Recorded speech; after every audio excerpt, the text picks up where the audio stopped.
வணக்கம். என்ன செய்தி பார்க்க போறோம்னு கேட்டீங்கன்னா, எடப்பாடி பழனிசாமிக்கு வெற்றி கிடைத்திருக்கிறது. ஆனா ஒரு துரதிருஷ்டமான ஒரு செய்தியும் உங்ககிட்ட நான் பகிர்ந்து கொள்ள போறேன். என்ன செய்தி அப்படின்னு பார்க்கும்போது, எடப்பாடி பழனிசாமி தனக்கே தெரியாம பாம்புக்கு பால் ஊத்திக்கிறாரு. பாம்பு இப்போ விஷத்தை கக்கி இருக்குது. மீடியாவும் அதை எடுத்து வச்சுக்கிட்டு இன்னைக்கு விவாதம் நடத்தி கொண்டிருக்கின்றார்கள். ஆனா அந்த விஷம் என்பது பழசு, அதுக்கு வீரியம் கிடையாது. ஆனா வீரியம் இருப்பது போலவே அந்த பாம்பு எடப்பாடி பழனிசாமியை கடிச்சிருக்கிறது. ஸோ யார் அந்த பாம்பு, எப்படி தெரியாம பால் ஊத்திக்கிறாரு அப்படின்ற விஷயத்தை எல்லாவற்றையும் இந்த வீடியோ நம்ம விரிவா பார்க்கலாங்க. ஆனா அதற்கு முன்பாக இதுவரைக்கும் நம்ம சேனலை நீங்க சப்ஸ்கிரைப் பண்ணலன்னா மறக்காம சப்ஸ்கிரைப் பண்ணிட்டு கொஞ்சம் சப்போர்ட் பண்ணுங்க. முதல்ல இந்த வீடியோவை பார்த்துட்டு வாங்க. இன்று வம்படியாக விடாப்படியாக தாவேக அரசை கவிழ்த்தே தீருவேன் என்று கங்கணம் கட்டி கொண்டிருக்கிறார் திரு எடப்பாடி பழனிசாமி. இன்று தாவேக அரசு கவிழ்ந்தால் அவரால் தேர்தலில் வெற்றி பெற முடியுமா? ஒன்றுபட்ட அதிமுக இருந்து தாவேக என்ற ஒரு கட்சி ஒரு போர்ஸா இல்லையா என்பதே தெரியாத போதே நீங்கள் வெறும் 47 இடங்களில் வெற்றி பெற்றீர்கள். இன்னைக்கு கட்சி கற்பூரம் மாதிரி கரைஞ்சு போச்சு, எலும்பு கூட தான் இருக்கு. இன்னைக்கு ஆட்சி தாவேக ஆட்சி கவிழ்ந்துச்சுன்னா எப்படி சார் நீங்க தேர்தலில் போட்டியிட்டு வெற்றி பெறுவீர்கள்? எப்படி வெற்றி பெற முடியும்? இன்னைக்கு ஒரு இளைஞர்களின் ஆதரவு இல்லாத கட்சி வெற்றியை பெற முடியாது என்ற நிலைக்கு இன்றைக்கு தமிழக அரசியல் ஆளாகி இருக்கிறது. அப்படி இருக்கும்போது 72 வயதான திரு எடப்பாடி பழனிசாமியால் அண்ணா திராவிட முன்னேற்ற கழகத்தை எப்படி வழிநடத்த முடியும்? இந்த கேள்வியை அண்ணா திராவிட முன்னேற்ற கழகத்தில் இருக்கக்கூடிய தொண்டர்கள் எழுப்ப வேண்டும் என்று நான் கேட்டுக்கொள்கிறேன். எடப்பாடி பழனிசாமி எதிரி யார் என்பது தெரியாமையே 47 தொகுதிகள் தான் வெற்றி பெற்றிருக்கின்றாராம். ஆனா இப்ப அந்த கட்சி கற்பூரம் போல கரைந்து போய்விட்டதாம்.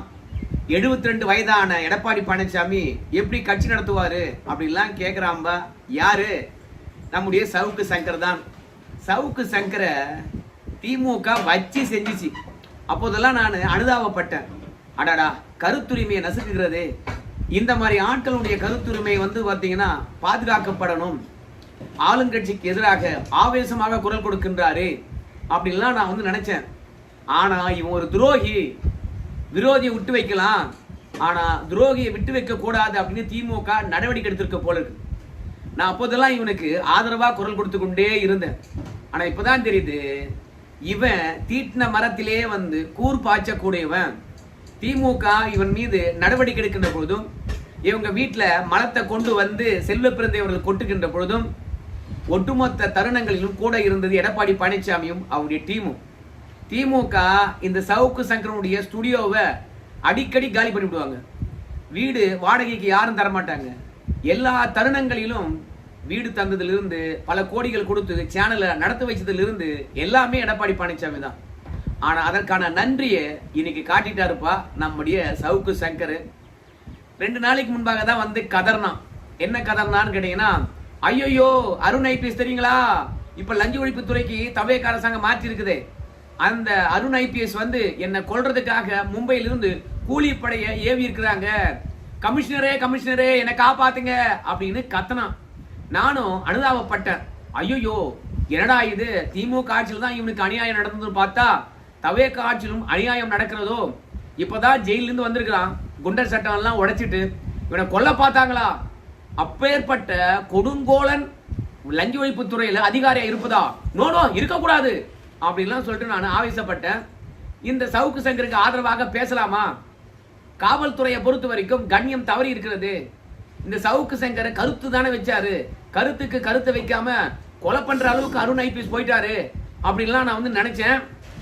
ஆனால் அரசு அதிகாரிகளை பொறுத்த வரைக்கும் தன் மீது வைக்கின்ற குற்றச்சாட்டுகளுக்கு மீடியாவை சந்தித்து பதிலளிக்க முடியாது. சவுக்கு சங்கர் வைக்கின்ற குற்றச்சாட்டுக்கு அரசு அதிகாரிகளை பொறுத்த வரைக்கும் இந்த சவுக்கு சங்கர் பொய் சொல்றாரு அப்படின்னு அந்த பொய்யை உடைக்க முடியாது. அதற்கான வாய்ப்பு அரசு அதிகாரிகளுக்கு கிடையாது.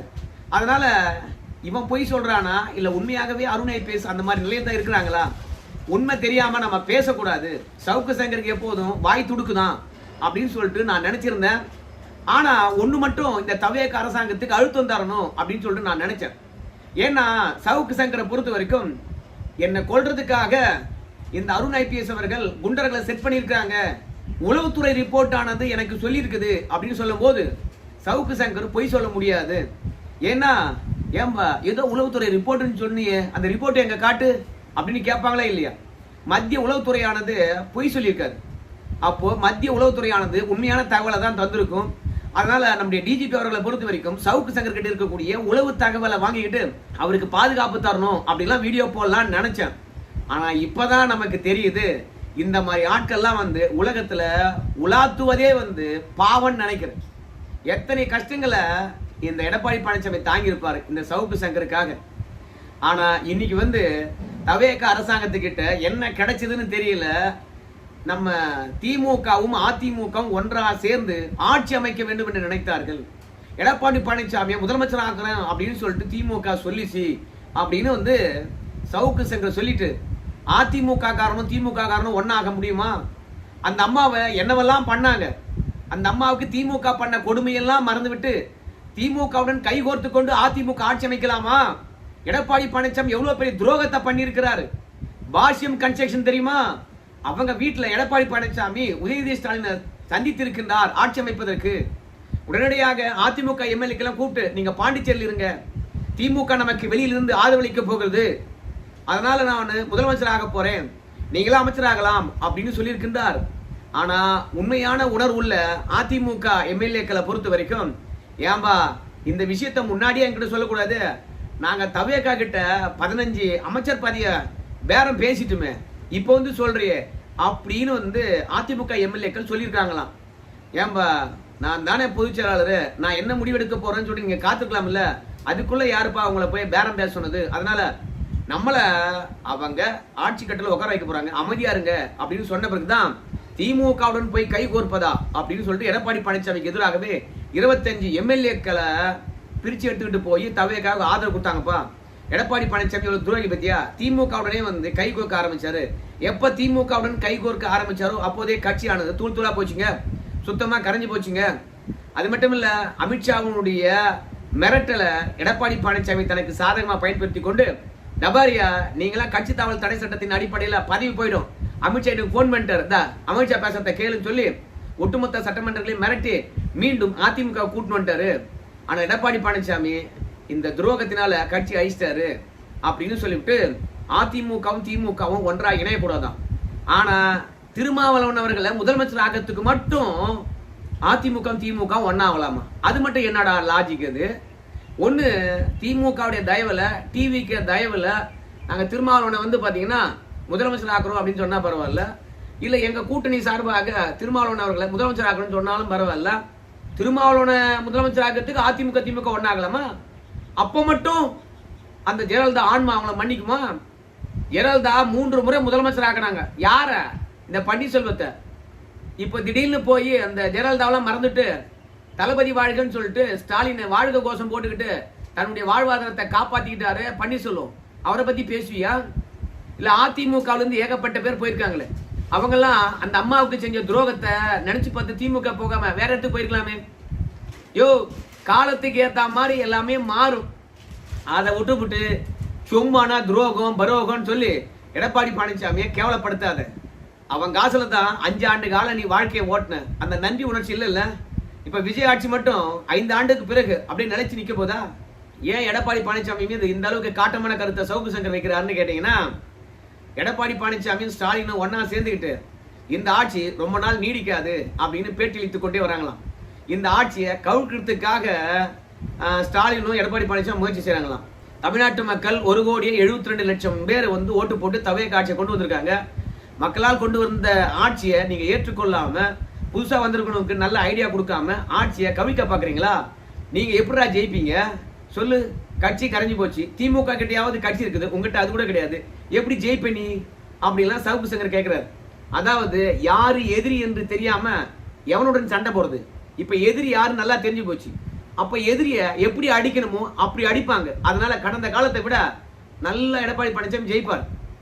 72 வயது என்பது அரசியலுக்கு இளமைதான். ஏன் தெரியுமா? 75 வயது உள்ள ஸ்டாலின் அவர்களால் அரசியல் பண்ண முடியும். 94 வயசு கொண்ட கலைஞர் அவர்களால் ஆட்சி நடத்த முடியும். நான் எடப்பாடி பழனிசாமி 72 வயசால தவேகாவை அழிக்க முடியாதா? இல்ல வீழ்த்த முடியாதா? அரசியலுக்கு அனுபவம் தான் வேணும், சாணிக்கத்தனம் தான் வேணும். அதனால நீ திடீர்னு போய் இப்ப சரத்பவார் கிட்ட சொல்லுவியா உனக்குலாம் எப்படி அரசியல் பண்ண தெரியும்னு சொல்லிவிட்டு சொல்ல முடியாது இல்ல. ஏன்னா சரத்பவார் அவர்களுக்கு 90 வயசு, இப்ப கூட கி வீரமணி அவர்களுக்கு 93 வயசு. இது வரைக்கும் நீ அரசியல் பண்ணி என்னையா பண்ண போறேன்னு கேப்பியா? அரசியல்ல 72 வயது என்பது நடுநிலையான வயது. அதான் எடப்பாடி பழனிசாமி யாரு எதிரியும் தெரிஞ்சுக்கிட்டாரு, இனி அடிப்பார். கட்சி இல்லைன்னு தானே சொல்ற. இங்க பாரு கட்சியினுடைய திறனை, எவ்வளவு பேர் ஒன்று திரண்டு இருக்காங்க பாத்தியா? இது என்னைக்கோ நடந்த நிகழ்வெல்லாம் கிடையாது, இன்னைக்கு நடந்த நிகழ்வு தான். எடப்பாடி பழனிசாமிய சாரசாரியாக வந்து அவருடைய சேலத்தை வீட்டுல சந்திச்சுட்டு நாங்க அதிமுகவில் தான் இருப்போம் அப்படின்னு உறுதியளித்து விட்டு போறாங்க. அதிமுக தொண்டர்கள் எங்கேயுமே போல, நிர்வாகிகள் போயிருக்காங்க இல்லைன்னு சொல்லல. ஆனால் பழம் தின்னு கொட்டை போட்ட பழம் பெரிச்சாளிகள் மட்டும்தான் தவேக்காக போயிருக்காங்க. அவங்க எப்பேற்பட்ட துரோகி என்பதை அவங்க வாயாலே சொல்லியிருப்பாங்க. எப்படி சொல்லியிருப்பாங்க கேட்டீங்கன்னா, நாங்க அதிமுகவில் ஜெயலலிதா இறந்த பிறகு ஒப்புக்கு சொப்புக்கு தான் இருந்தோம், எந்த வேலையும் செய்யல, ஏன்னா எனக்கு தலைமை பிடிக்கல அப்படின்னு சொல்லியிருக்கானுங்க. இந்த மாதிரி ஆட்கள் இன்னும் நீடித்தாங்கன்னா எப்படி அதிமுக வெற்றி பெறும்? இல்ல இந்த 2021 தேர்தலில் மனம் ஒத்து இவனுங்க எல்லாம் வேலை பார்த்திருப்பானுங்களா? ஒப்புக்கு சொப்புக்கு இருந்தவனுங்க தான் வெற்றி பெறணும் கூட வேலை பார்த்திருக்க மாட்டாங்க. சோ இந்த மாதிரி துரோகி எல்லாம் வெளியேறி விட்டதுனால அதிமுக பலமடையும், இளைஞர்களுக்கான வாய்ப்பு, புதியவர்களுக்கான வாய்ப்பு கிடைக்கும், அதிமுக நல்லாவே வெற்றி பெறும். எடப்பாடி பழனிசாமியை கட்சி காப்பாற்ற முடியலன்னா ஜெயலலிதா இறந்ததுல இருந்து அதிமுகவை காப்பாத்திருக்காரா இல்லையா? எடப்பாடி பழனிசாமி யாரோ ஒருத்தர் அடிச்சு டான் ஆகல, எடப்பாடி பழனிசாமி அடிச்சு அத்தனை பேருமே டான் தான். இப்போ விஜய் அவர்களுக்கு எத்தனை பேரை எதிர்கொண்டு இருக்கக்கூடிய அனுபவம் இருக்குது, எத்தனை துரோகங்களை எதிர்கொண்டு இருக்கக்கூடிய அனுபவம் இருக்குது. அதனால நம்முடைய எடப்பாடி பழனிசாமி இந்த சவுக்கு சங்கர் பாம்பு இது என்னைக்கா இருந்தாலும் கொத்தும் தெரியாம நம்முடைய சவுக்கு சங்கருக்கு பால் ஊத்திட்டாரு. அதனால தான் இன்னைக்கு வந்து விஷத்தை கக்கிட்டு போயிருக்காரு, கட்சியே இல்லைன்னு சொல்லிட்டு கதறாரு. அதை பத்தி எடப்பாடி பழனிசாமி கவலை பண்ணும், அதிமுக காரங்க கவலை பண்ணும். ஆட்சி கவிழ்ந்தா எப்படி ஆட்சியை பிடிக்கிறாங்கன்ட்டு நீ பொறுமையா பொறுத்து பாரு. திமுக உன்னை வச்சு செய்கின்ற போதும், ரெண்டாவது சிறையில வாடுகின்ற போதும் உன் குடும்பத்தை காப்பாத்தினாங்களே என்ற ஒரு நல்ல எண்ணம் கூட இல்லாம, அவங்கிட்ட வாங்கி தின்னமே என்ற எண்ணம் கூட இல்லாம, எடப்பாடி பழனிசாமி மாதிரி ஒரு ஆளுமை இருக்க முடியுமா? அந்த ஆள்லாம் எங்கிருந்து வந்திருக்காரு தெரியுமா? கிளை செயலாளர் இருந்து வந்திருக்காரு. விஜய் எங்கிருந்து வந்திருக்காரு? திரையிலிருந்து வந்திருக்காரு. விஜய்க்கு அனுபவம் இருக்குதா இல்ல எடப்பாடி பழனிசாமிக்கு அனுபவம் இருக்குதா? எடப்பாடி பழனிசாமி என்ன பண்ணிட முடியும் அப்படின்னு நீதான் எடப்பாடி பழனிசாமி என்னும் ஆளுமை அப்படின்னு பேட்டியே கொடுத்துருக்கிற. பல யூடியூப் சேனல்ல ஒரு யூடியூப் சேனலோட பேசியிருக்கிற. ஆனா இன்னைக்கு தவேகா வந்து கை நிறைய கொடுத்துட்டு உடனே தவேகாவை புகழ்ந்துட்டு போற. எப்பவுமே சரி, தவேகா போன்ற அனுபவம் இல்லாதவர்களை ஈஸியா அரசியல் களத்துல வீழ்த்தலாம். ஏன்னா அந்த ஆட்சி எப்படி நாறுதுன்றது எனக்கும் தெரியும், உனக்கும் தெரியும். ஏன்னா எடப்பாடி பழனிசாமி மீது பரஸ்பரம் குற்றச்சாட்டு வச்சுட்டு மக்கள் அந்த ஆட்சி மீது என்ன குறை சொல்றாங்க, எப்படிலாம் கழுவி கழுவி ஊத்துறாங்க அப்படின்றத நீயே சொல்லிட்டு போயிருக்க. பதவியேற்ற ஒரு மாதத்துக்குள்ளாகவே இவ்வளோ எதிர்ப்பு மக்கள் மத்தியில, இந்த ஆட்சியை வீழ்த்த முடியாதோ? இதுக்கு இளைஞர்கள் வரணுமோ? சவுக்கு சங்கர் எப்போதும் சரி நிரந்தரமா டிவிக்கு ஆட்சி இருக்கும்ன்றதுக்காக எடப்பாடி பழனிசாமிய தரக்குறைவா பேசாது. யார்கிட்டயாவது ஒட்டிக்கிட்டு வாழுகின்ற பள்ளி கிடையாது எடப்பாடி பழனிசாமி. புலி வேட்டைக்கு போனார்னா உனக்கு தெரியும். இத்தனை நாளும் துரோகிகள் முன்பாக அவர் அரசியல் பண்ணிட்டு இருந்திருக்காரு. இப்ப விரோதி யாருன்னு தெரிஞ்சு போச்சு. அதோட போச்சுன்னா துரோகி யாருன்னு தெரிஞ்சு போச்சு. சிறப்பா வேட்டையாடுவாரு. அது மட்டும் இல்ல, எடப்பாடி பழனிசாமிக்கு ஒரு வெற்றி கிடைத்திருக்கிறது. உங்க எல்லாருக்கும் தெரியும், அதிமுக எம்எல்ஏக்கள் 25 பேர் வந்து தவேகாவுக்கு ஆதரவளித்தார்கள். அவங்க அத்தனை பேரையும் தகுதி நீக்கம் செய்யணும், கட்சி தாவல் தடை சட்டத்தின் அடிப்படையில் சொல்லி லெட்டர் கொடுத்தாரு. பிறகு 21 பேர் திரும்பி வந்துட்டாங்க. அந்த 21 பேர் மீது நடவடிக்கை எடுக்கக்கூடாது அப்படின்னு எடப்பாடி பழனிசாமி மன்னிப்பு கடிதம் கொடுத்தாரு. மன்னிப்பு கடிதத்தை ஏற்றுக்கொண்டு அந்த 21 பேர் மீது நடவடிக்கை இல்லை என்று அறிவித்திருக்கின்றார்கள். கட்சி தாவி இருக்காங்கல்ல, பதவி ராஜினாமா பண்ணிட்டு அந்த 4 பேர் மீது நடவடிக்கை எடுக்கணும் அப்படின்னு சொல்லியிருக்கின்றார் எடப்பாடி பழனிசாமி. அவங்க மீது நடவடிக்கை எடுப்போனாங்க. பதவி ராஜினாமா பண்ணிட்டா கூட கட்சி தலைவர் வந்து கட்சி தாவல் தடை சட்டத்தின் அடிப்படையில் நடவடிக்கை எடுக்கணும் என்று வலியுறுத்தி இருப்பதனால கண்டிப்பாக அவங்கள தகுதி நீக்கம் செய்வோம் அப்படின்னு சபாநாயகர் சொல்லியிருக்கின்றார்.